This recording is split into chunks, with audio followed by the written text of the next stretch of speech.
Hello doctors सबैजना नमस्ते है। अब सबैजना सन्चै हुनुहुन्छ है। अब मैले यो भिडियो बनाउनुको अर्थ के रहेछ भनेको अब हामी जतिसुकै पनि आफ्नो सेड्युलमा बिजी भए पनि हैन, को कतिको बिजी होला, कोहीले दुई ठाउँमा काम गर्नुहुन्छ, कोहीले तीन ठाउँमा, कोही पढाइको चाहिँ तयारी गर्दै हुनुहुन्छ पिजीको, कोही आफ्नै घरको स्ट्रेस होला, आफ्नो काम पर्सनल कामहरू होला। तर कृपया यो जुन हाम्रो यो नयाँ जुन फ्रन्टलाइन डक्टर्स भनेर चाहिँ अब अहिले हामीले बनाएको रहेछौँ कि चेन्ज गर्नलाई यसलाई एकचोटि तपाईँले हेर्नु होला। एकचोटि हेरिसकेपछि के रहेछ त, के नयाँ मेसेज रहेछ, के सर्कुलेट गर्नुभएको रहेछ त, सबैले के भनेको रहेछ, के कस्तो नयाँ मेसेज रहेछ भनेर एकचोटि हेर्नु होला। हेरिसकेपछि आफ्नो मन लागेको, आफ्नो बुझेको, चित्त बुझेको कुरामा चाहिँ इट्स ओके नै छ होइन। चित्त नबुझेको कुरामा तपाईँले पनि कमेन्ट गर्न सक्नुहुन्छ होइन साथी होइन, डक्टर्स यस्तो गरम भनेर पनि कमेन्ट फिडब्याक दिँदै गर्नु होला।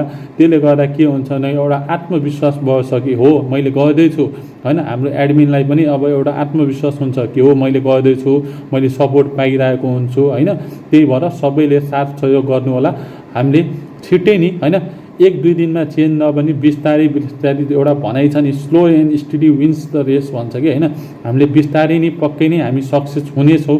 र मैले एउटा कुरा फेरि भनिदिन्छु, यो जति पनि यो चुनाव आइरहेछ नि NMC NMA, I don't believe in that है। मलाई यो सबमा फाल्तुमा विश्वास लाग्दैन होइन। किन लाग्दैन भनेको अब तपाईँले भन्नुहुन्छ फलानुले चेन्ज गर्छ यो गर्छ। मैले अस्ति पनि भिडियो हालेको थिएँ कि हाम्रो भाइ बहिनीहरू अहिले म त के हो, मलाई जागिर चाहिएको छैन होइन, म आफै पनि अब गर्न सक्छु होइन। भाइ बहिनीहरूले जब पाउनु भएको, त्यो जब पाउनलाई कसले हेल्प गरेछ त, अहिले कसैले गरिरहेको न। सब म यो सुधार गर्छु, त्यो सुधार गर्छु। मैले भन्छु नि त, नेताले जनतालाई होइन, जनताको घरमा भोट माग्ने बेला र अहिले चुनावको बेला होइन, र अहिले एनएमएले सबै डक्टरहरूलाई यो एनएमए ड्युरेसनमा माग्नु भनेको एउटै जस्तो मलाई लाग्छ है त। गर्ने केही होइन, माग्ने होइन। मलाई कति दुःख लागेको छ, कति ओभर प्रोडक्सन भइरहेछ आज डक्टर्सहरूको होइन।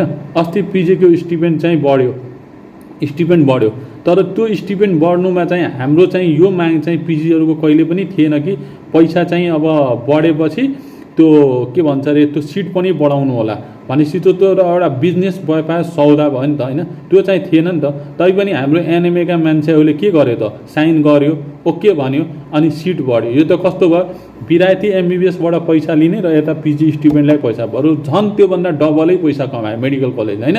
त्यही भएर मैले चाहिँ के भन्छु भनेको, स्थिति डामाडोल छ। अहिलेबाट हामीले केही चेन्ज गरेन भने त गाह्रो छ।